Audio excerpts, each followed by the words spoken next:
Hey, hello everybody! Welcome back to Jesters Hideout. This is Akira, and today I have with me... Bolt.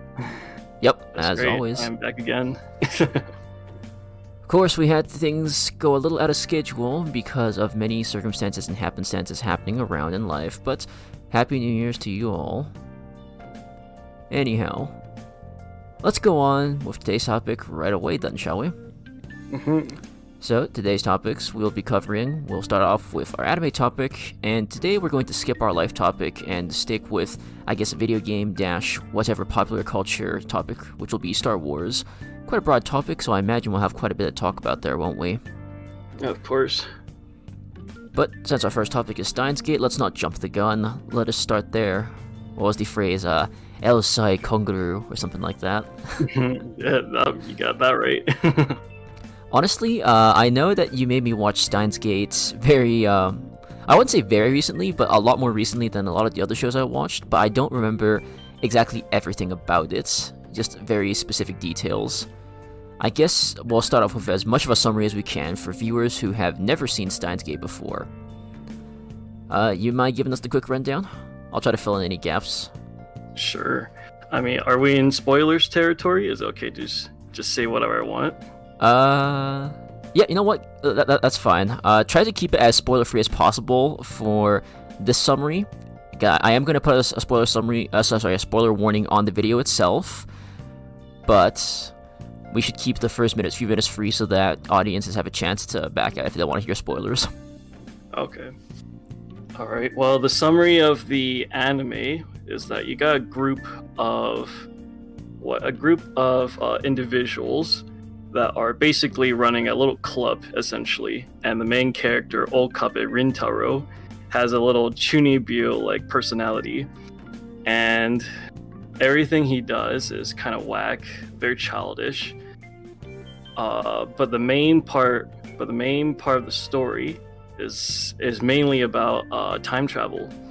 So eventually, the group did manage to find a time machine and travel back and forth in time, or travel between different world lines, parallel universes, so to say, and because of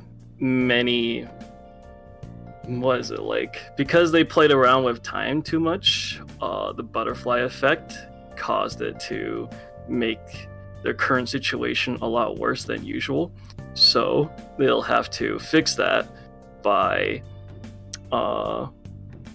well, I can't say anymore now that I can know of, but basically that's essentially what the story is. Like, they have a time machine.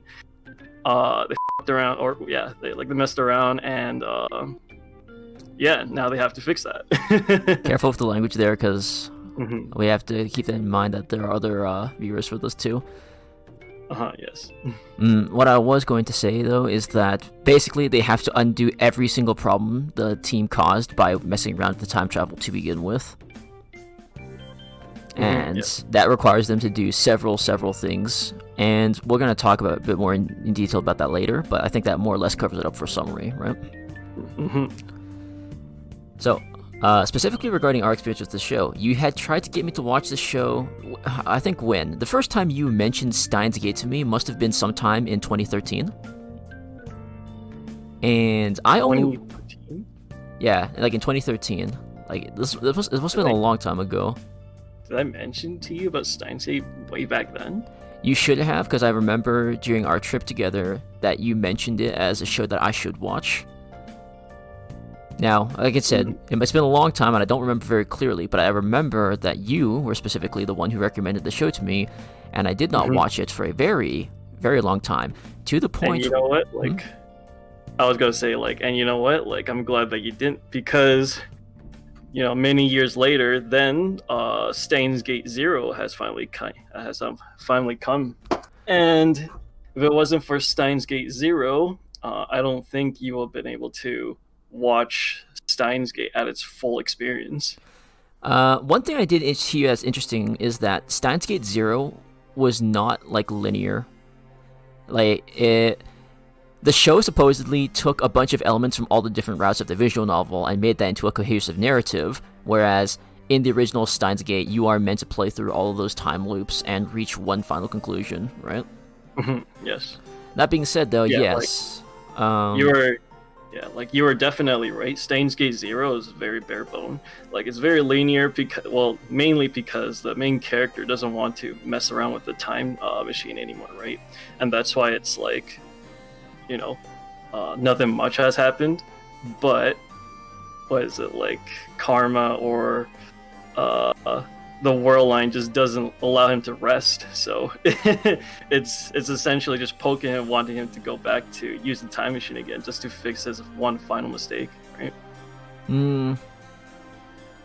That being said, though, Steins Gate 0 being newer work has characters that are not mentioned in the original Steins Gate, which I suppose might be a bit of a continuity issue for some people, but I mean, that's what it's meant to do, though, right?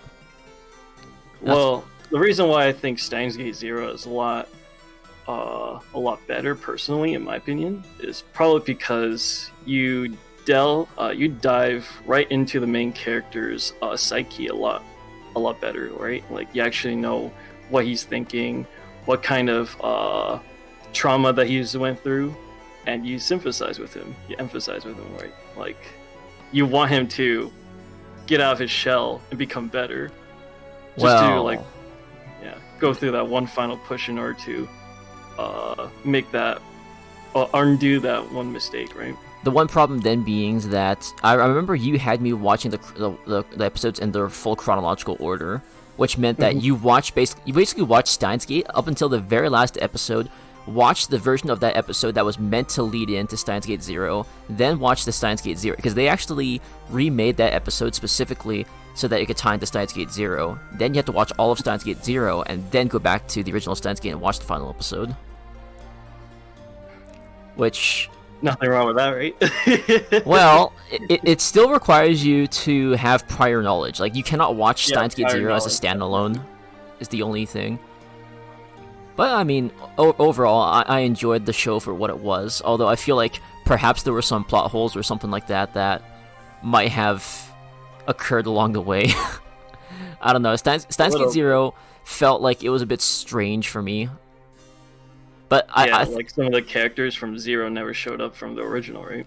Well, yes, that, and also it seems like it was implementing parts, like different parts of every single route, but not in like the most effective way possible. But I guess was it the original Steins Gate? No, I think it was still Steins Gate 0 that did this. You remember Daru had a girlfriend or something like that? Yeah. Yeah, yeah, that's right, yes. What was his daughter named? Suzuka? I forget her name. No, Suzuha is the daughter. Suzuha, yeah, okay, sorry, Suzuha, yeah, that's her name. So I remember, like the girlfriend is like Yuki or something. Yeah, okay. So this really bothered me. Where there was a scene where the group was being attacked by some kind of unknown agency. They were all dressed in black and everything, and then it's like during the scuffle that happens. So I think this was between the Russians and the Americans. One of the combatants there got their hand like cut by like a piece of shrapnel. Yeah. And so like there's a shot distinctly of them running away after being cut with the shrapnel, and then we go forward like a few minutes, and then we see Daru's girlfriend with a bandage around her hand in the same place where the shrapnel cut that person, right? And I thought that was supposed to lead into something deeper, right? Like, you don't just show that and say, oh, like, that's it, right? If you show something like that, you need to develop that plot point further, and they just never did.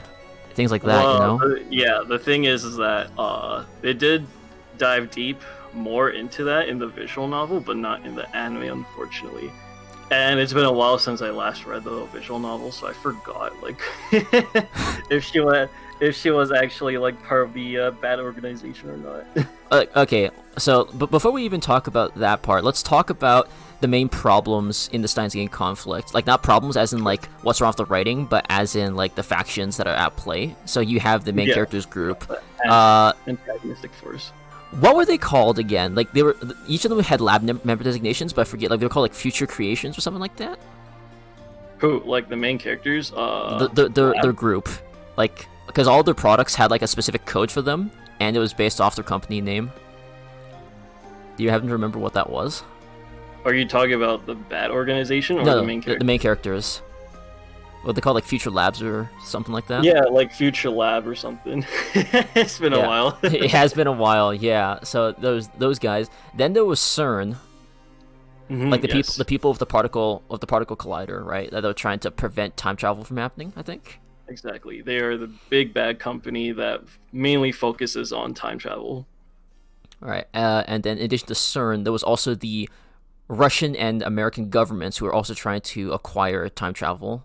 Right. Yeah, but they're not that prominent in the original Steins Gate visual novel. Only in Steins Gate 0, because in the beta world, like that's where World War III was a lot more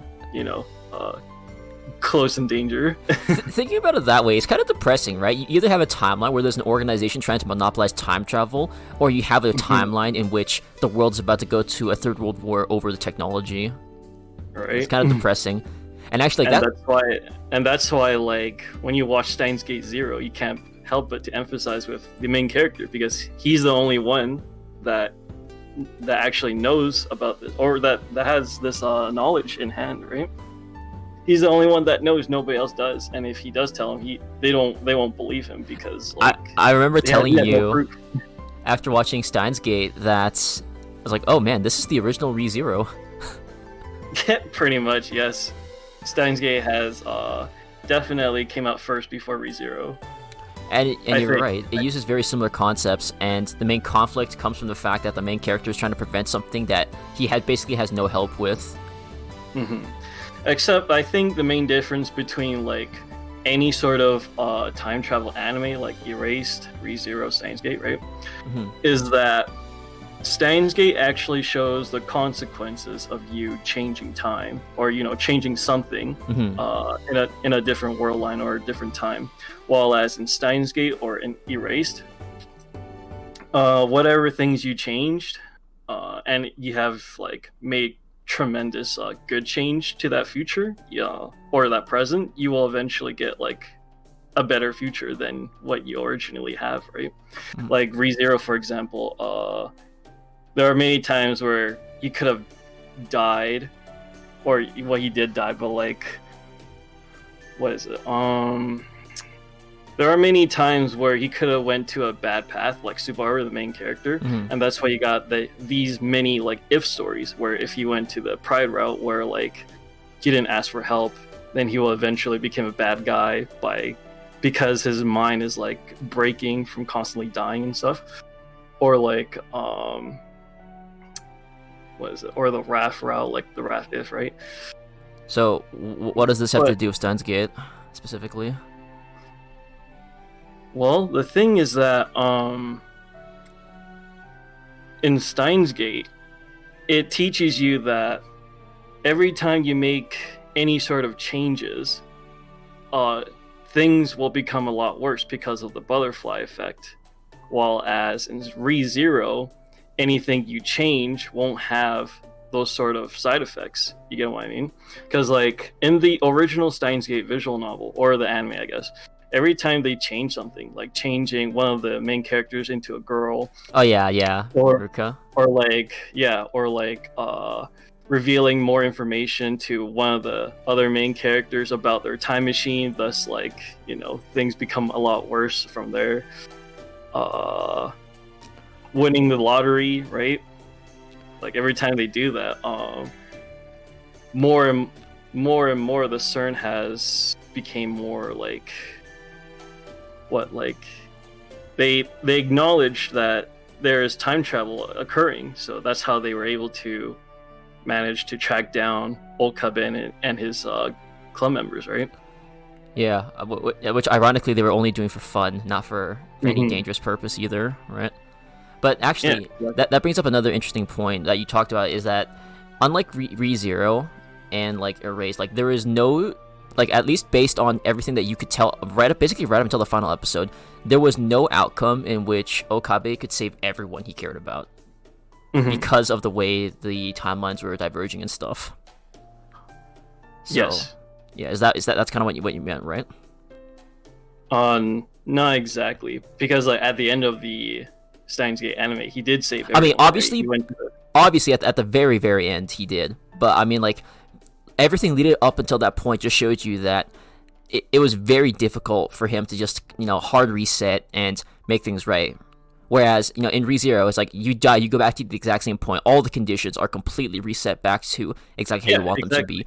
But Steins Gate... So there is no, there is no butterfly effect that would, become an everlasting effect on his next reset, right? Exactly. Like Subaru's reset.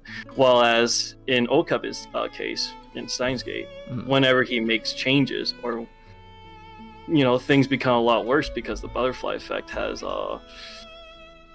it changes the conditions, which basically means you're playing a different game, right? There you go. That being said, though, I can't imagine being put into that kind of position. Like, you have to choose who to kill, basically. Or who to basically not kill necessarily, but like who to let die, because you can't save everyone.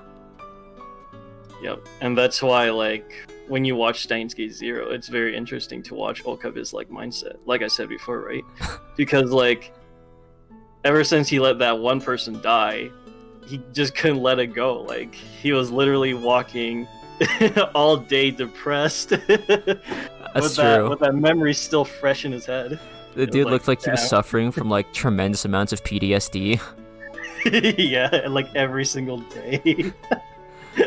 Well, I mean, you can't really blame him for someone like that, right? Because he did try very hard to find a way to save everyone, but then he couldn't, right? And it's also fun to watch his character development too, his characterization. You see him starting off as this very cocky, chunibu individual who always spew random sentences, very anime-like quotes and whatnot.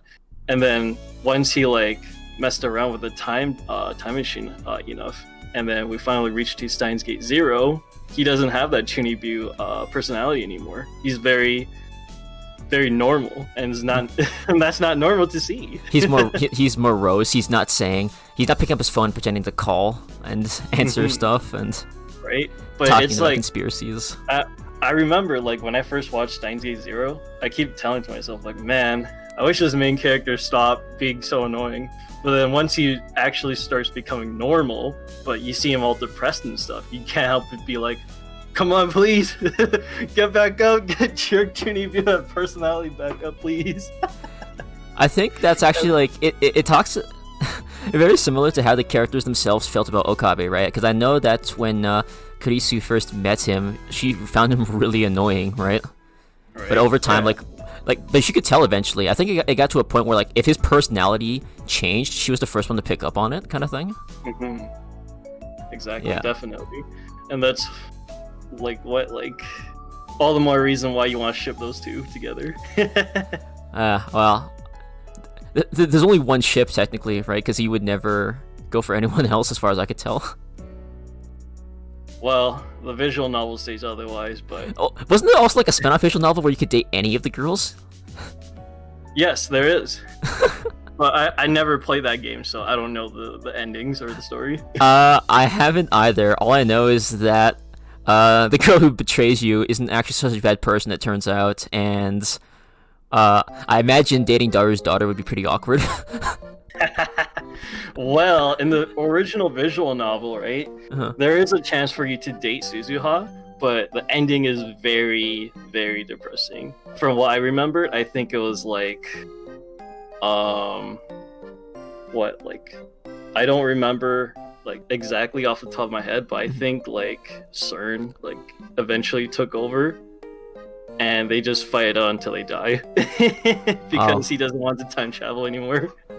See, another thing I was gonna mention is that actually Suzuha was the other person who suffered the most alongside Okabe, because wasn't she the one who actually went back in time to try and find one of those IBM computers, but then apparently she her memories got fuddled up or something and she couldn't remember.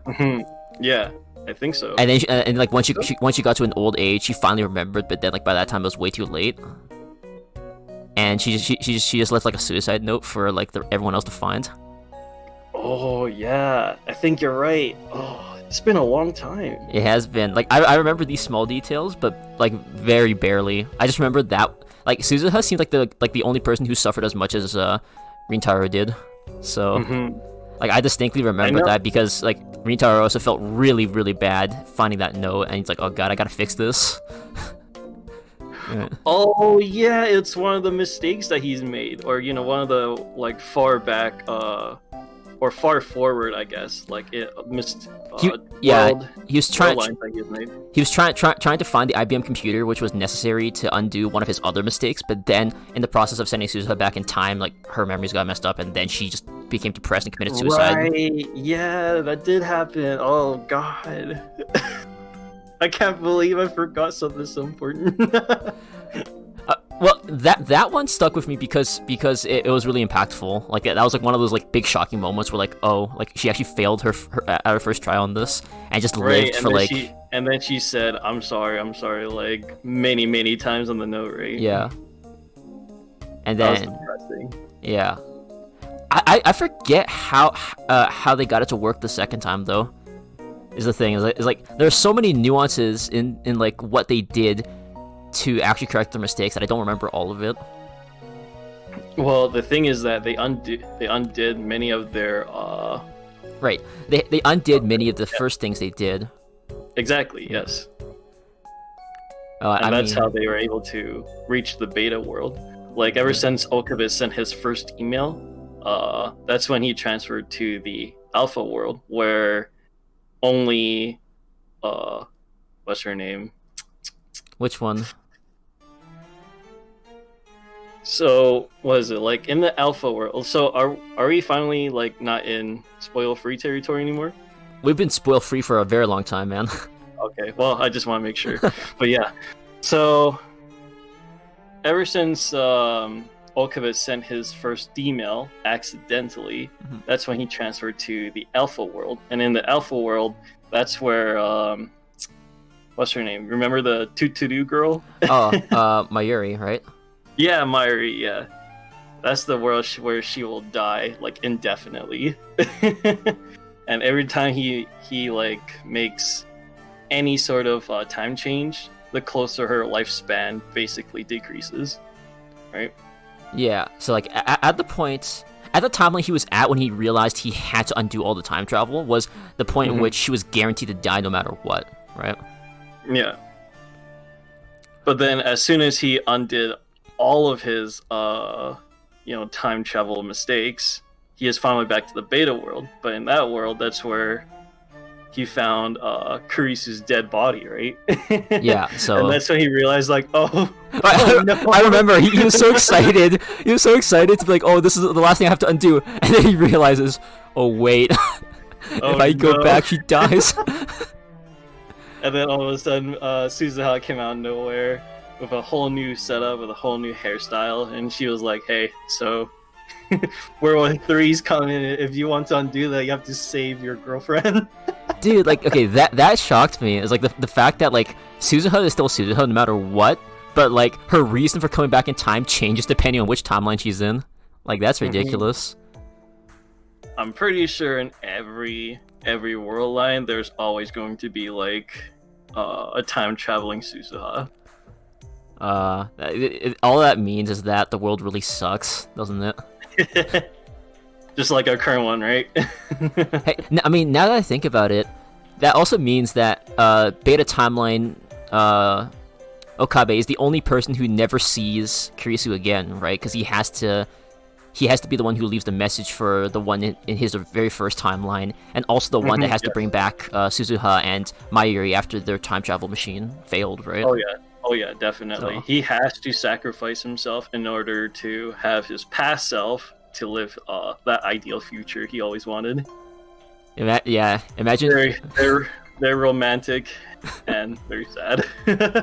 Yeah, I mean, okay, well, also to be fair though, in that same timeline, didn't he travel back in time like the equivalent of like 3,000 times? Just over and over again. Right. Yeah, just so he could save, Oh, you mean that one time where he was, like, in bed? Yeah, he was in bed. Yeah, exactly, when he was completely old, like, because he been put into a coma, and it's like, oh, he woke up, and it's like, everything's, like, the world's, like, literally post-apocalyptic and everything. And I then really love that part of the anime or slash visual novel because it's smart. Like this is also the part where he figured out how to save Kurisu. And do you know how? Like, do you remember? what I remember is that he had to make it so that his original timeline self still sent the message back in the past. Well, not only Right. that, but he has to Okabe Rintaro has a certain lifespan. Like once he reaches, I think it was 22 or the year of 25, that's when he dies, right? Like he will die indefinitely.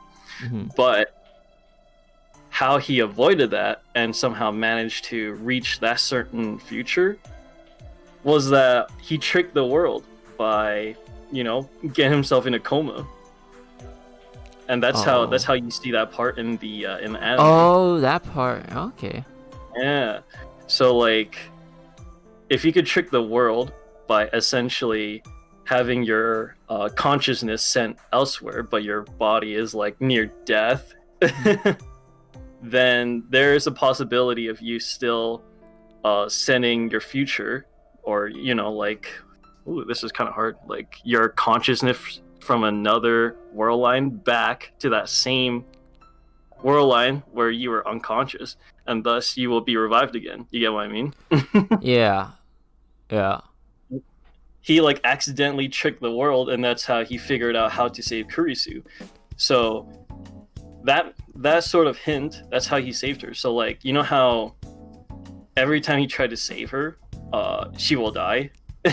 or she dies by like getting stabbed, right? Oh yeah, like even when he's completely successful, like she ends up getting stabbed either by her own father, or Rintaro in the act of protecting her stabs her by accident. Yeah, exactly. Right. It's going to be either him or it's going to be her dad. But how he tricked the world that she died, but she didn't, was that what was it? What did he do near the end of Steins Gate? So he had to let himself get stabbed, so that and basically so he had to knock out Kurisu and then cover her in his own blood, so that the past self of him would see that body and still think she was dead and still send the message back in time. Right. And then that would not disrupt the flow of time. I thought that was a ingenious plot twist. And like his scream also is also identical to the one where he first when he first accidentally killed Kurisu too, right? Like when he accidentally killed her, he screamed in despair. But this time he screamed in pain. But that scream still happened either or, and that's how his past self like ran upstairs and found Kurisu. I like how it addressed that though. Body. I like how it addressed that though, because I did remember watching Avengers and thinking the same thing, like in Endgame, where like they were taking the Infinity Stones from the past and taking them to the future. But like the full implication of that is that you would then cause a divergent timeline, right? Which is basically what Steins Gate did with its time travel too. Is that if you change even a single factor in how things are executed, then the timeline gets reset. Like if Okabe of the past does not send that message, then that timeline cannot proceed as its original intention was, right? I don't know, time traveling is a really complicated story to write, and I don't know how people have the, I'm gonna say audacity to try making those kinds of stories, but in your opinion, how do you feel about Steins Gate overall? I enjoyed it because partly because of the characters' interactions, yes, but mostly because of Okabe's suffering. Are you not curious about like the potential outcomes that he could have like changed, or he could have eventually reached? Like in what way? Like, what if there's like a better future that you could hold on to, so you will like go back in time and change that just so you could reach that ideal future that you want, right? Well, I enjoyed the fact that he was willing to try to do things over and over again, because that's how much he cared, right? Like, as a character, I really like characters that do that, because there's not many people like that in the real world, I feel. But then, do you like Okabe as a character then? Like, what was your first impression of him? Like when this guy's like me, but in an anime. That was my first impression of him. Like, no joke. Even though he was all weird at the beginning. Dude, I'm weird too, man. Like, I'm gonna keep it a $1.50 and say, this is who I would be if I were in an anime. Being, like, treated like an absolute no job by everyone, but still being the guy who comes through in the end. That's kind of like the way I see myself too, which is why I really loved him as a main character. I could also see you go through the same sort of suffering as well. Like if one of your girlfriend is like has this fated death await for her, I'm sure you'll like do something to figure it out. If it was within my power to do so, I would very much like to do that. But I mean, like, if you failed multiple times. Well, again, that depends. If it's like attempt 1,000, and I still see no way to win, it's like, okay, at that point, it's I either give up or I have to come up with a new strategy, right? Which, I mean, okay. I think if you let her die 1,000 times, you're gonna lose your mind. You're gonna become insane. Like, you know what? It's okay. I let her die 1,000 times so that she may live at the very, very end. I mean, like, that's the way Okabe should have treated that kind of exercise too. Because I remember one of the reasons Okabe was starting to lose his mind was because Mayuri died so many times, and no matter what he did, he could not save her, right? But he did find a solution, which is traveling to a different world line, right? From Beta world to the Alpha world. Exactly. Yeah. Alpha to Beta, sorry. I mean, I was just gonna say, like, as the comparison, like, how many times do you have to gather the 7 Dragon Balls, or are there 7? I don't even remember how many there are, to resurrect someone. I think it's 7. Right, and my understanding is that they're really hard to gather, right? But at least not unless you're those Dragon Ball Z characters that can just fly. I mean, with Dragon Ball radars. Okay, I guess the point I'm trying to make with that is that if there was a definite way where I see, okay, you know what? This is the end game. I can bring back my girlfriend if I follow steps X, Y, and Z. If it is just me striking out blindly and just reliving the same day over and over again, like indefinitely until such a time where I come up with a strategy where I could win, I might start losing my mind too. And that's kind of how like Okabe was at the very start, because he couldn't see another way to win, right? Right, exactly. Like that's what I like about the anime. When you watch his suffering, you suffer with him. You're also thinking about strategies that could like potentially get him out of that sort of situation. You're like, if I were him, what would I do, right? And that's how you get people, get your audience to be engrossed in the anime, in the show. Yeah, the more relatable a character is, the better it is, because those characters are your portal into that world. You're seeing through their eyes, right? Mm-hmm. So it makes more sense if it's easier for you to see through their eyes. Oh yeah. Well, you know, if you have a bad main character, as in like, you know, bad writing, bad characterization, then I'm pretty sure you won't be interested in the story, even if it's good. Okay, I mean, I'm always going to go back to Tatsuya Shiba as my go-to for bad character writing.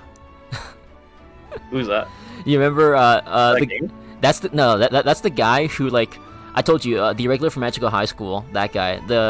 The guy who can cast magic even when he's being magic jammed, the guy who can break the laws of magic, the guy who can bring people back from the dead, the guy who can turn a drop of water into an atomic bomb with a snap of his finger, that guy. Yeah. That super OP character that can just do whatever he wants and has a very stern and stoic, boring personality. Yeah, and he has a little sister who, like, is really into him. Let's say really into him, because I can't say not family friendly things on this video, but still. I mean, that Rintaro, by comparison, is like, this is someone that could be me. You know, I could be in that situation. I'd feel the exact same way he does, like just desperate and alone and hurt, because he's the only one who remembers everything. And actually, I remember there was a point where he was having a discussion with Kurisu about what to do, and Kurisu says, you know what, you go back in time, and just you tell my past self this, because I'll definitely believe you. And she doesn't believe him. Right? not until he, like, showed her, or, yeah, the evidence. What he says is, like, my spoon, you want that the most, right? And then that's when she actually believed him, because she did, right? Yes. But the thing is that also, like, Kurisu had a like, I wouldn't say it was suspicion, but, like, she said, in case I don't believe you, here's something that could work, right? and that's how he remembers that. That's what makes Karisu such a likable character, because she is also another one of like Okabe's major pillar that makes him like push forward to undo his mistakes, right? Dude, if it wasn't for her, I feel like Okabe won't be able to reach far. He would have given up, kind of thing, right? I think so. I mean, those two knew each other for what, 2 months? I think so. It's not that long. I mean, in Okabe's mind, it must have been much longer considering how many times he lived. Oh yeah, definitely. Oh man. Now, I mean, I guess what kind of character does Kurisu fall under? Anyways, is she's a tsundere technically? She's a smart tsundere, but not over the top. She's not like tsundere Rin. archetype. Yeah, definitely.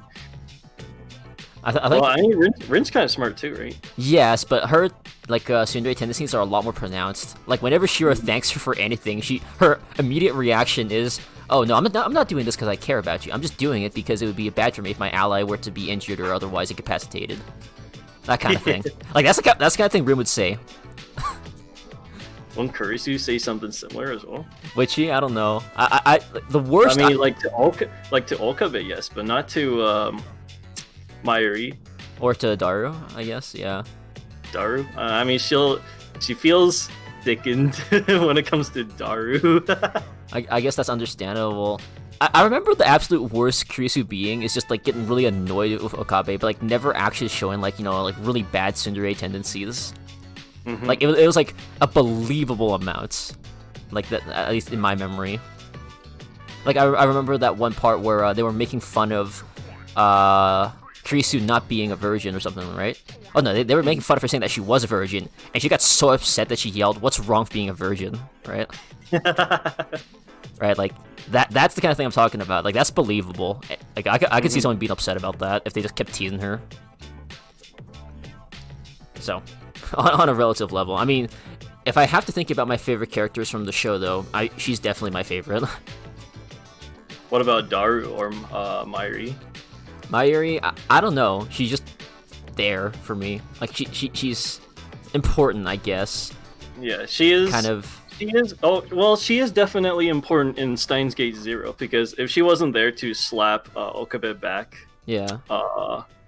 back to his senses, then he would have definitely gave up, right? Yeah, like she's an important childhood friend to him. Like they support each other, they lean off each other and put up each other's strengths. Like.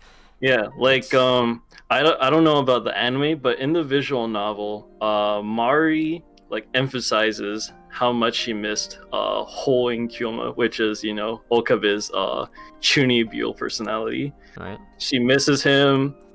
She loves him. She wants Hoing Kyoma to be back, but every time Okabe just shows this depressed, dead self of his, like Mayuri just gets all sad, right? Right, because she really cares about him as well. Mm-hmm. Well, none of the characters were like, I can't say I'd throw away any of them. Like just that Kurisu happens to be my favorite. Let's put it that way. It's hard to choose because they're all pretty good characters. I think Suzuha is a pretty good character as well. Like, yeah, like. What is it like? The whole like incognito thing was pretty nice. The fact that she had to travel back in time and act as though she didn't know anyone. She couldn't meet her own mother or father. Yeah, well, she did meet her dad. Yeah, right? I mean, eventually, but still, like everyone suffers in their own way. I feel. Mm-hmm. Although I guess like I said, when it comes to suffering, I think Mayuri, Okabe, and Suzuha had the worst out of everyone. Mayuri? Oh, I guess when like. In the sense that she died like right? a billion times. But she doesn't remember it. Wait, in Steins Gate 0, she sort of hints at the fact she does remember it, right? Like as vague dreams kind of thing. Well, not in 0, but I think in the movie. Remember that one? At some point, I do remember her mentioning that because apparently, everyone has the ability to recall memories from a different timeline, but some just have it much stronger than others, kind of thing. Yeah. Oh yes, definitely. I think it was Kurisu that said that because like, but she said that everybody has a rating Steiner. It's just that Olcub is the only one that we know of that has that ability very strongly within him, and that's why he is able to go back in time and still retain his memories. Imagine that though. I mean, I guess okay. Whether you're Subaru or Okabe, it is suffering that is the epitome of the show. Still, though, that brings us to an end. Oh, yeah. Oh, never mind. Keep going. I was just saying that like, you feel for them, but like the like part of the show, like one of the merits of the show is the fact that they force the main character to suffer a lot. To like, they have to really fight for their happy ending, kind of thing, you know? Mm-hmm. Yes, those are the kind of animes I like to see, where like they're thrown in this pit of abyss, and you're just watching them to like trying to figure out how to climb back up to the light. I guess in a way it is a feel-good story. Well, I was gonna say is that like we're actually like 10 minutes overtime for this time slot, but that's fine. Oh really? Okay. So we did say we were gonna talk about Star Wars, but that in of itself, well, like we gotta figure out where to start with Star Wars, right? There's a lot to talk about. Okay. Well, what do you think about Anakin Skywalker? Let's start with a quick overview for anyone who has never watched Star Wars in their life then. So, I'll start with the story as it's presented in like it's like a chronological release in our world where an empire has taken over the entire galaxy. This galaxy is very far, far away from our own, but an empire, like I don't know if they're fascist or if they're just authoritarian, but like they have a lot of power. They create this super battle station where they're gonna have complete control of the galaxy because they can destroy planets with it, and then it's up to a small group of rebels and a few survivors from an old ancient religion to try and overthrow this empire and create a better future for the galaxy. I more or less got that right, dude? Yeah, pretty much. Okay, so at this point, anything we talk about is I'm gonna say we're so far into the video. Spoilers are allowed as much as we want, so for all viewers, this is your last chance to turn back. But all right, my thoughts on Anakin Skywalker. When I was a really young kid, because I first watched Star Wars when I was like 7, 8, right? So this is back when Phantom Menace and Attack of the Clones were out, and I did not know that there was an episode 4, 5, and 6, and I did not know that episodes 4, 5, and 6 took place before episodes 1 and 2, right? So I didn't know why there wasn't an episode 3. Okay, like my 8-year-old self did not know why episode 3 of Star Wars didn't exist, but I did see at Rogers Videos. So this is back where Rogers had video renting services.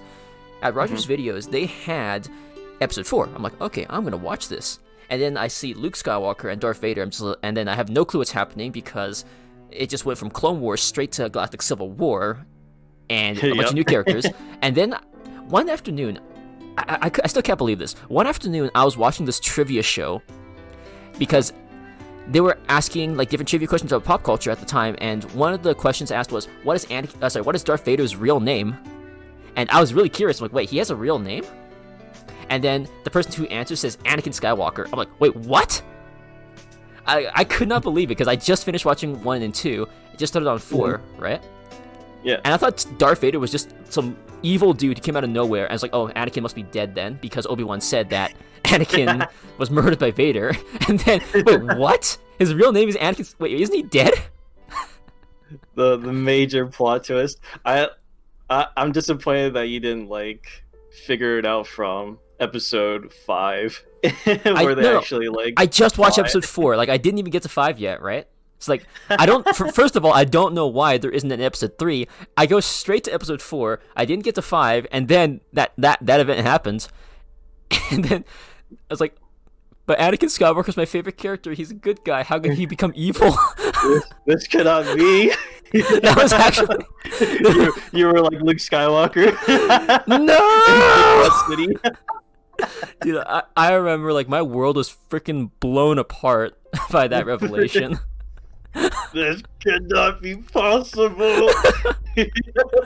Oh man. And then I was like, how did he become Darth Vader? He was a good guy, right? And then, a few years later, episode 3 actually comes out, and then I watch it, And then I'm like, oh. Oh, the tragedy. Yeah. Like, they actually, despite all the hate that the prequel movies get from people, I actually really think that they did a bit of justice with how Anakin actually turned to the dark side. It wasn't because he wanted power out of malice or anything like that. It was just because he wanted to save his wife. That's all he cared about. That's the only thing he could think about. And it's like, you know what? Like, as much as we hate what he becomes later on, because Vader is like an absolutely deplorable guy who, you know, slaughters innocents wholesale and, you know, he kills whoever he wants, right? But when I think about the reason why he became like that, it's like, you know, I sort of understand. Well, the reason why he's doing all that is because he lost everything he had, right? So he was just venting his anger. Right? And like, what was it? There was this one comic in the Star Wars Legends universe where he fights a clone of Darth Maul, right? And he's losing the fight because Maul switched to a double saber stance, and Vader was just getting absolutely crushed in the fight. And eventually, I think Maul taunted him, asking him, like, what could you possibly hate enough to kill me? And then Vader's answers, myself, and he just stabs himself through the chest with his own lightsaber to kill Maul. Right, yeah, that's right. I do remember that part. That was epic, but also very tragic. Right. He hates himself because he's basically the one who he assumed killed Padme, right? Because he choked her to death. Yeah, exactly. Near to death. Then she died, like, on Kenobi's arms. Yeah, basically. Like, when I thought about it that way, it just made a lot more sense to me. Like, it's because he felt cheated by her death, and also because he felt responsible for it at the same time. Right? So... And, like, I read some comics, like, on the Star Wars Legend as well, where, like, when Darth Vader first heard the news that he has a son, that's when, like, a little speck of light of Anakin Skywalker was awakened again, like, oh, I have a son. Right. Yeah, I remember now because I still have something. Yeah, one of the things that committed him to the dark side the most was the fact he thought he was completely alone, and then once he discovered he had children, like... Yeah, as soon as he realized he has children, that's when the thought of overruling Palpatine was a thing. Which I guess is sort of sad when you think about it. Because, okay, now, if we were going to talk about Vader, like, having sparks of light within him, we have to talk about Ahsoka. So, okay, I don't know much about her, so you tell me. Well, okay, for anyone who doesn't know, I guess you included as well, Ahsoka is actually the apprentice of Anakin Skywalker. So when he was a Jedi Knight, he had to take on an apprentice, and like I forget the exact reason why. I think it might have been Yoda's doing. I could be wrong on that. But basically, he took up an apprentice, and then eventually she left the Jedi Order through like a bunch of different circumstances. It'd be really difficult to explain that, like, within the span of this podcast, but basically, she got accused of a crime that she didn't commit. The council was just getting ready to, like, eject her and stuff, but then, like, they came up with proof that Ahsoka was not the one who committed the crimes, right? But by that time, Ahsoka had become so disillusioned with the Jedi Order that she just decided to leave, right? And the next time they see each other, so that's when Anakin gives Ahsoka her lightsabers back, but they see each other only very briefly. They never had a chance to catch up, and that was directly before the events of Revenge of the Sith, right? So then the last time they see each other, like, they were expecting to, you know, be able to catch up and reunite by the end of the war, but that never happens because of Order 66. So then Ahsoka, of course, surviving Order 66, eventually, you know, becomes an ally to the Rebel Alliance, and eventually she does confront Vader again after learning the truth about him. Because she assumed, for the longest time, she assumed that Anakin died in the Purge just like everyone else did, right? But then eventually she finds out that he actually turned into Darth Vader and is still alive, and then, you know, she feels really responsible for that too. Like, in the sense that, like... So, I got a question for that. So, like, if she joined the Rebel Alliance, how come I've never seen her, like, fought Vader ever again? Like, after the cartoon series? We haven't seen her again in Mandalorian, so clearly she's not dead, but it was Luke Skywalker that saved Darth Vader from the dark side, right? Like, yeah, I don't know the circumstances. What was Ahsoka doing? So I don't know the entire circumstances behind it because I didn't watch all of Rebels, so I will have to excuse myself on that front because I think you have to watch Rebels to understand. exactly like, and I didn't watch Rebels. I only watched that one part where Ahsoka fights Vader for the last time, where like she knocks off his mask and you hear Anakin's voice talking for a moment. Like that was that was what I was there for. But apparently she was still helping out the crew of, because Star Wars Rebels has its own set of characters, right? Apparently she was still helping them deal with their thing, because there was another part of the Empire that was threatening the safety of basically the whole galaxy. I don't know the entire storyline behind that, but you remember in The Mandalorian where Ahsoka asks that woman, like, where is Grand Admiral Thrawn? Thrawn, I think is his name.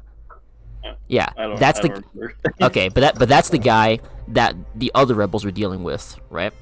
So Ahsoka never directly confronted Vader again, as far as I know. After that, was it because she's scared to see him like further down in the dark side of the Force? Or no, I think at that point she just accepted that she couldn't bring him back. Oh, I think it does kind of make sense, because like that also correlates with why she doesn't want to train Grogu, right? Yeah, exactly. She, like, the reason why she said that was because she saw Anakin become Darth Vader, and that was through his emotions and stuff, right? Well, then in that case, at the end of the day, it just means that Ahsoka was the weaker Jedi. Well, I don't know, because what was it? She literally fought Vader, like saw for a moment that he was still Anakin, but then like. What was like she said to him, I won't leave you, not this time. And what was Vader's answer? You will die. Then you will die. Right? Like, there was no bringing him back from the dark side at that point, right? Like, it's and the other thing is that Rebels and Clone Wars all takes place way after the original movies came out. And by the accord of the original movies, only Luke Skywalker could have redeemed Vader, right? Yeah, because he's related to Padme and himself, right? Yeah. Okay. Yeah, I guess that would make sense. Like, I guess he shut his own heart to anybody else except to his lover. But because Luke and Leia are like part of him, and Padme, that's why he like opened up a little bit towards them, right? That's my guess, but I mean, that's also the problem with creating derivative works after the original, because the Clone Wars shows that like Ahsoka and Anakin were really close, so it's kind of hard to believe that she wouldn't have been able to redeem him from the dark side. But at the same time, it's like, of course she couldn't, because if she did, Luke would have no purpose to do that in the original movies. So makes you wonder, like, do you think Luke Skywalker will ever meet up with Ahsoka? Well, okay, see, that's kind of where I'm stuck right now, because I'm trying to figure out what Star Wars is trying to do right now. You know what I mean? It's like, I just finished watching the sequels. Now there's The Mandalorian, but for some reason, and this might just be me reading too much into this, it feels like The Mandalorian is trying to erase the sequels. I don't mind that. I said, I might be reading too much into that, because for all I know, Mandalorian still goes to the point where the First Order comes back and all that stuff, but like right now, it just feels like anything related to the First Order is completely irrelevant. And I mean, I'll be quite frank with you, I liked this, like, the sequel trilogy up until Episode 8. Like, halfway through Episode 8, I just lost my faith. Well, from what I remember, I think they did said that they didn't know what they were doing, and they were just like throwing out ideas and stuff just to like. Yeah, as far as anyone on the inside could tell, they had absolutely no clue what they were doing with the characters in the story, right?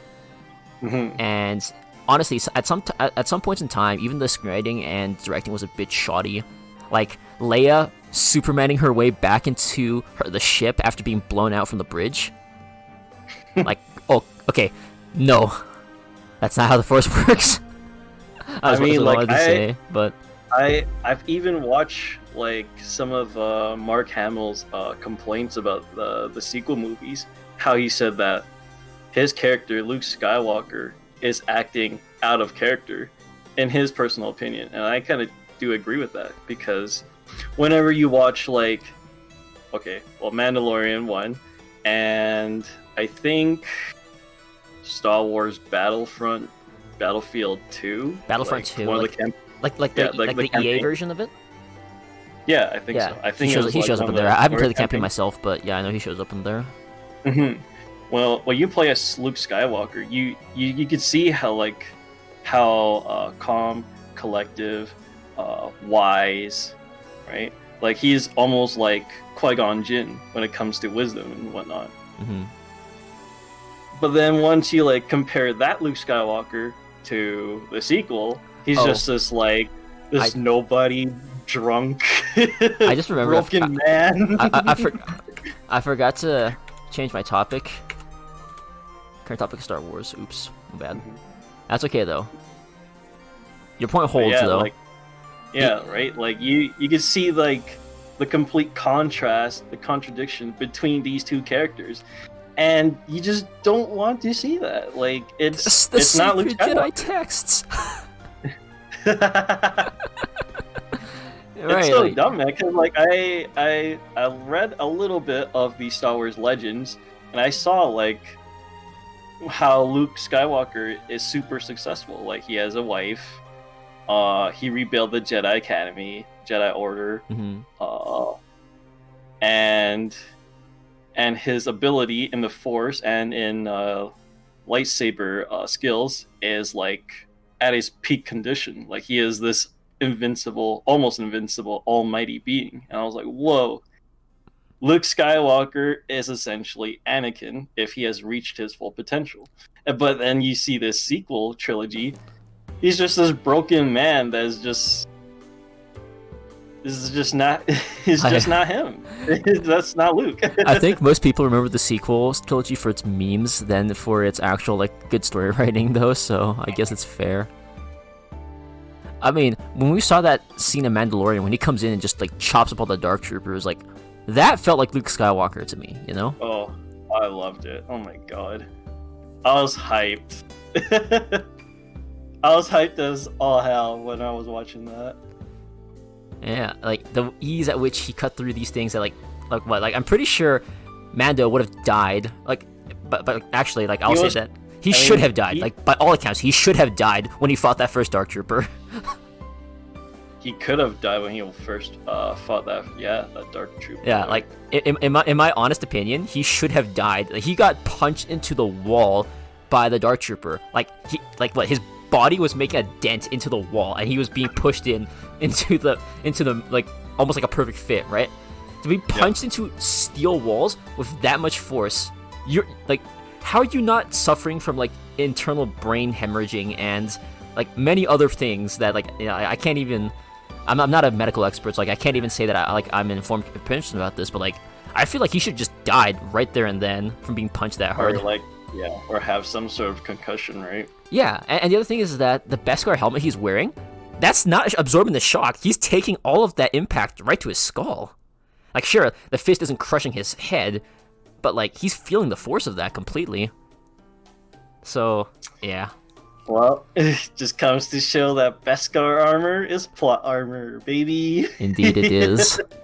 Hey, I mean... I've never seen a character that took more than one blaster shot before ever in my life. Right, and it just makes you think, like, what the heck are the Stormtroopers doing with their armor then? They just get shot by one bolt and they just collapse over dead. I am certain those Stormtrooper armors are just made out of plastic. Yeah, it's like it has to be made from like cheap plastic that's just meant to serve a purpose. Like it'll block bullets, but it won't block blaster fire. But it's cheap to make, so better than nothing. But what's the point then? I'm like, isn't 99% of all like guns in Star Wars are blasters? They should be, or I mean, I guess you could have cycler rifles which fire like projectiles instead of blaster bolts. But even then, it's like, realistically speaking, it makes no sense. Like, why would you even make that armor if it offers like no protection benefit whatsoever? You're basically just wasting money. Yeah, I mean, I guess apparently the Empire has a lot of credits to spend, but you know. I mean, they make some good vehicles, but I guess they skimped out on armor and blasters, and apparently their visors really suck too. Like, that's the reason why like Stormtroopers can never hit anything. But I mean, oh, is that right? Okay, well, here's the thing. It's like in episode 4 when they show you that Jawa Jawa sandcrawlers with like all the dead Jawas and like all the blaster marks. Like the implication that Obi-Wan Kenobi leaves there is that like the stormtroopers have elite training, like they just never miss, right? Like that's what you would Lied. believe.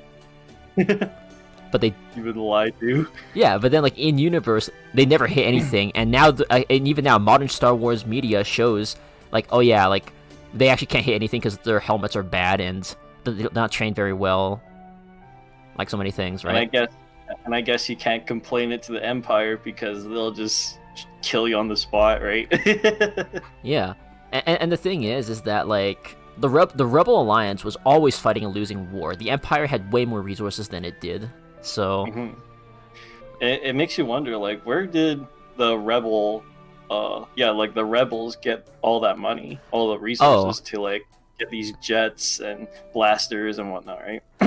Also, why they're able to fight the Death Star when the Empire's fleet is like a billion times bigger? Like, at least in Force Unleashed, they try to explain that a little bit, and I say a little bit in the sense that Starkiller, the main character of that game, gathered up a bunch of people. Like, some of them had really big connections. Like, some of them were like, you know, senators. Some others were like they had like major organizations and stuff. And if they all just alliance together, they can pool the resources and actually make like a rebellion. Yeah, that was the only way I can think of, though. But just like realistically, to me, it makes no sense. But that's like one factor to like bring in a bunch of people. But that doesn't resolve like the resources and the money issue, right? And not to mention, the Rebel Alliance's fleet should have been much, much smaller than the Empire's. Like it should, right? We're like talking... maybe a planet or a country of individudels, but not like a galactic amount of people. Like they shouldn't be like at least I didn't feel like they should be able to fight on the same level as like a multi-galaxy empire kind of thing. Like maybe it would make sense if a bunch of planets had joined them in the same way that in the how in the Clone Wars, why the Clone Wars happened in the first place. I don't remember. So basically, a bunch of planets and organizations seceded from the Republic. So it was not just, it wasn't just like a few people. Like this is like entire planets, entire factions, entire organizations that span across many galaxies that banded together. That's what made the Confederacy of Independent Systems a big threat, is that they actually had many systems, many planets, and many leaders, right? They didn't like the Jedi Order? They didn't like the Republic specifically. Okay. It wasn't the Jedi Order, it was the Republic. Keeping in mind that, the Republic is a democracy, as much as it could be at least, and it has restrictions on many things that you can and cannot do. It's strange then. Then how come nothing similar happened to the Empire? Was it because they were like corrosing them? Or? Well, the Empire had pretty well absolute power because the Republic won the Clone Wars, right? And then because war had been going on for so long, and then the Jedi Order thing happened, when Palpatine like declared the Galactic Empire, like people welcomed it. They welcomed it as like a new era of peace and prosperity, which for a lot of people it was. So to play the flip side, like the people who worked on the Death Star, like I think this was mentioned in The Mandalorian too. Like there were a lot of people, like when the first Death Star was destroyed, a lot of people lost family members and relatives. And like, on certain planets, they've had like, dedicated war memorials for it. And like, the Rebel Alliance was like basically the equivalent of like modern day Al-Qaeda or like ISIS to the Empire, right? So, I mean... in a certain point of view, the rebellions are the bad guys? Well, it's always about the point of view, yeah, as Obi-Wan would say.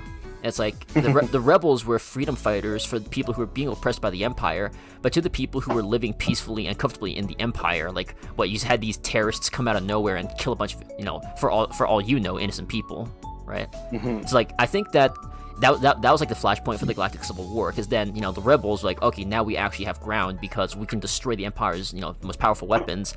On the other side, because the Empire had people who really wanted to destroy the Rebel Alliance, they got more recruits, and, well, it just keeps going back and forth, right? Like, have you ever watched the trailer for Star Wars Squadrons?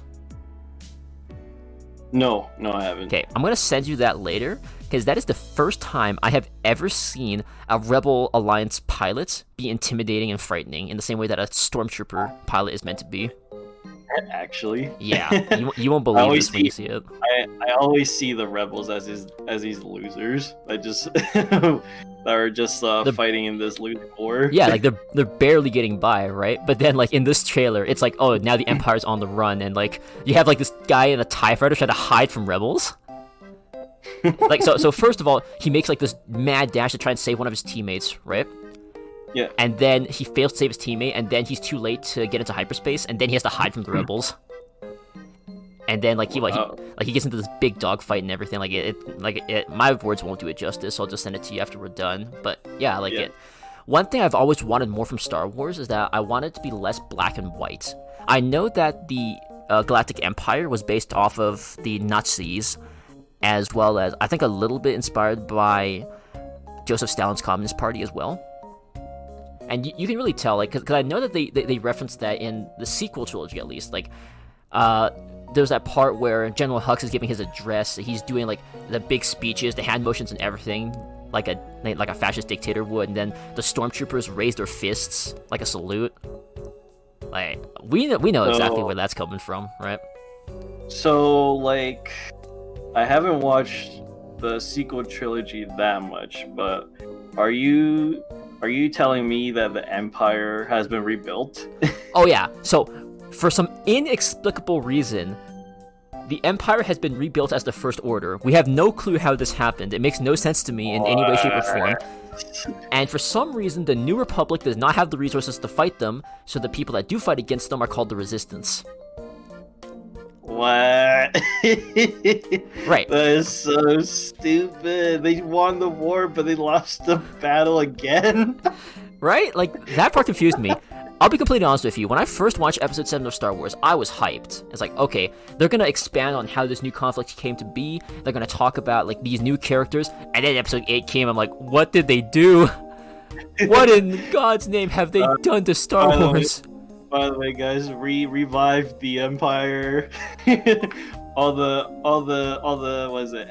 Emperor's death, the Darth Vader's death, whatever. Yeah, that did. They just threw it out the window like it never existed. Like that. Okay, like that was like, okay, come on, guys, you got to be pulling my leg here. So, what I will say about the sequel trilogy specifically is that it has its good moments. In all 3 episodes, it has its good moments, but the overall narrative is so incohesive that I cannot possibly treat it as good Star Wars. You know, like, if anyone wants to watch the sequel movies, I say watch Episode 7, because I think that one is the strongest out of all of them. Like, it sets you up, it gets you hyped. Just don't watch any more than that, because then you'll probably be disappointed. And then Episode 9 is like your typical Twilight story.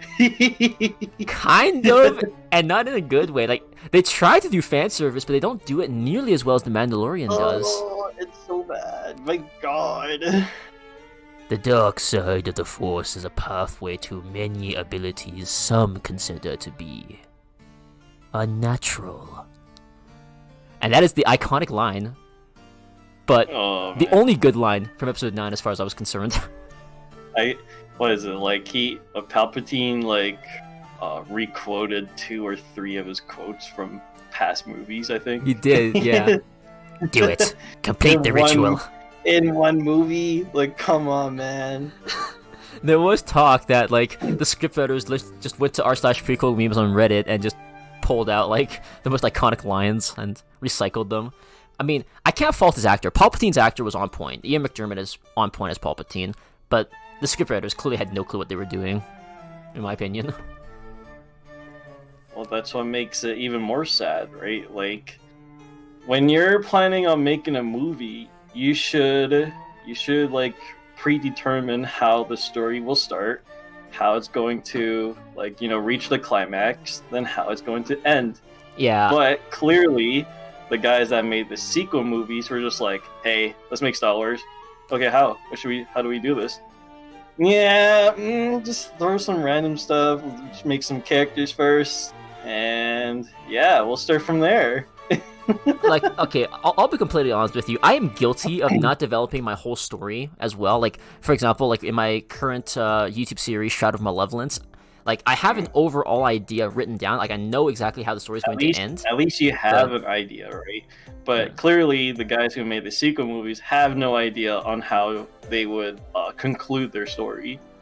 So that's why when you watch 7, 8, 9, they all literally makes no sense. Generally, best practice for a trilogy is that you need to know what exactly happens at the very start and at the very end, and then the movies can be self-contained in between, I feel. Yeah. But it's, I don't know exactly what they were thinking of doing it, because episode 8 built some stuff, and then episode 9 said, oh yeah, everything that happened in episode 8 doesn't matter, basically. Like, outside of the character deaths, nothing matters.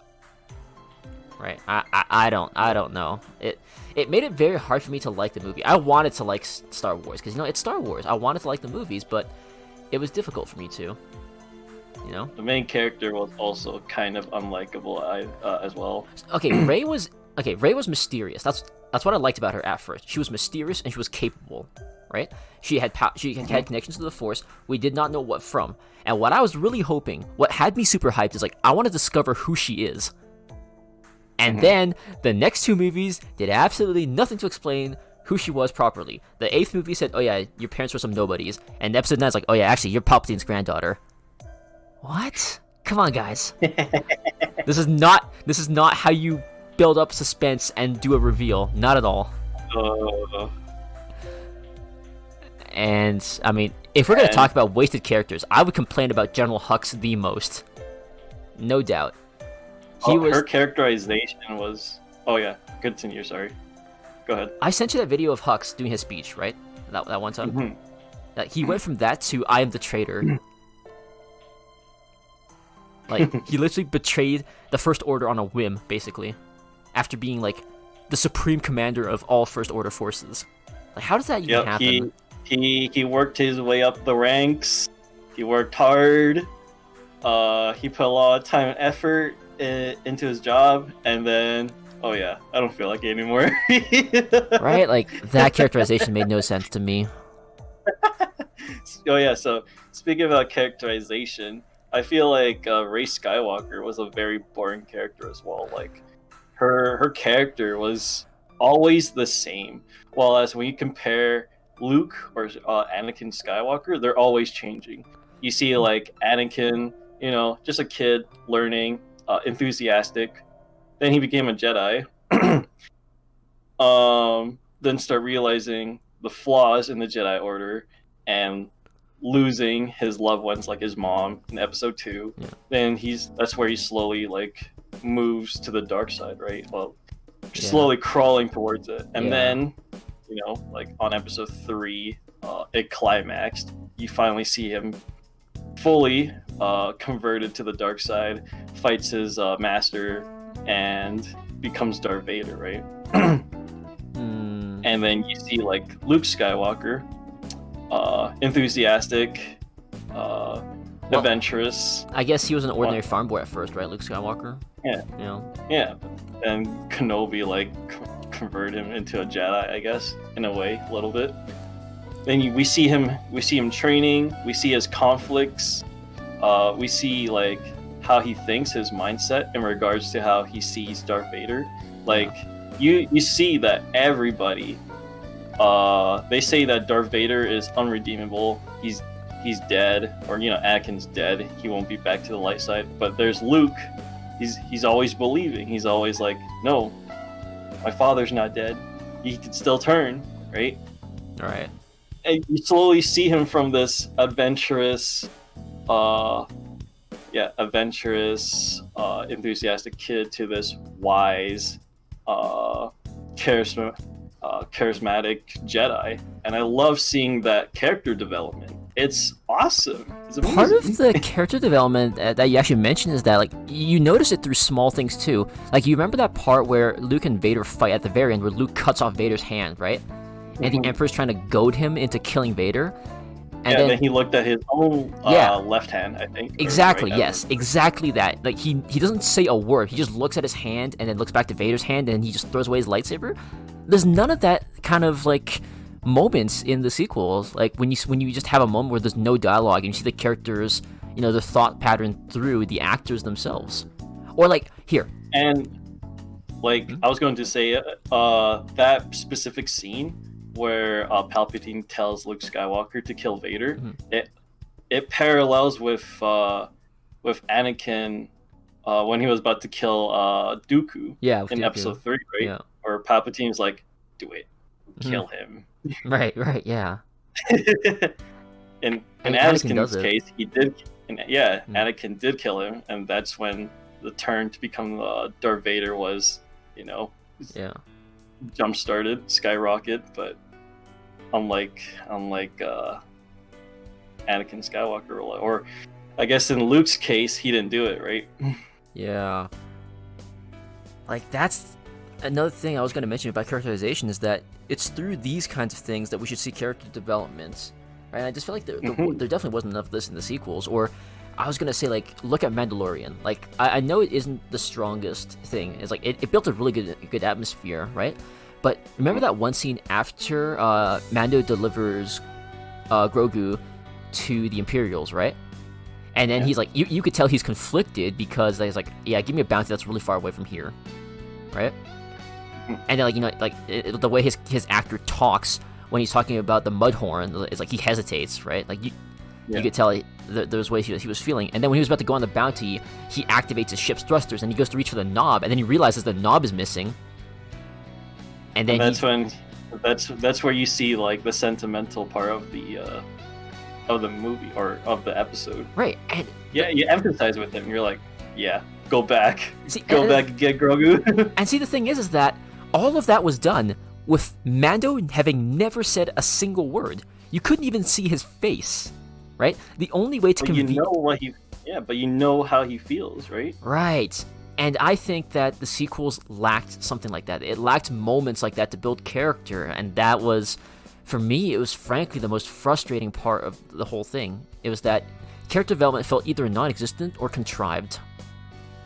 You know? Didn't Finn got like some decent character development? Finn being, I guess, the notable exception to that, from being like a stormtrooper who had Finn at the very start of Episode 7. That's where you could tell, because Finn was the guy who he hesitated to pull the trigger on like innocent people.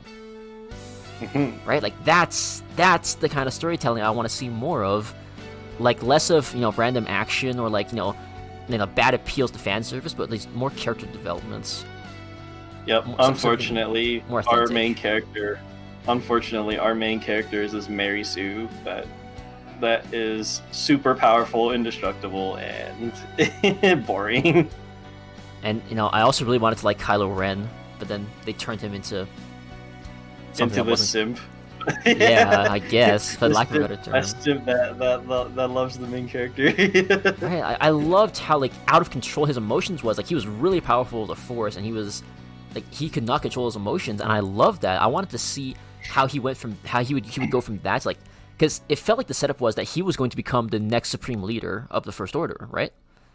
That's what the setup felt like it was going for, and then it just didn't deliver on that. Unfortunately, you're hoping that he's going to be like the next Darth Vader, but he didn't deliver. Exactly. Instead, he immediately takes off his mask and like, Rey, I want to make out with you. Well, it wasn't quite like that. But yeah, that's kind of what I mean. Eventually, it did. He was a distinct character. Like he was not Darth Vader, and that's something that I did really appreciate. Is that Kylo Ren had a different kind of intimidating presence from Vader. Like Vader's the kind of guy like Vader will walk up to you and you just feel like an urge to shrink away, kind of thing, right? And but Vader won't even act angry. He'll just stand there, and you'll feel intimidated, right? Whereas in Kylo Ren's case, it's like you have no clue when this guy's gonna snap and just lose his temper and just start breaking things with his lightsaber, right? And I wanted to like him. I really did. And in fact, you've never watched any of the sequel movies, right? No. I'll show you some of the best movie scenes from that, and you'll understand why I had such high hopes once this is done. Okay. Is it the trailer? Not the trailer, but yeah. Still though, I think that actually brings us to the end of our time slot for today. So, do you have anything else you want to talk about with regards to Star Wars? No, that'll be it. Okay, so in that case then, without further ado, thank you all so much for tuning in to our episode today. So hopefully, with everything out of the way, we can go back to our regularly scheduled programs on Sundays, but we'll see exactly how that goes. And Whether or not we have 3 topics or 2 topics in the future episodes, we'll see. Until then, though, thank you all so much for tuning in. This is Akira. This is Vault. And we will both see you next time. Alright, see you later.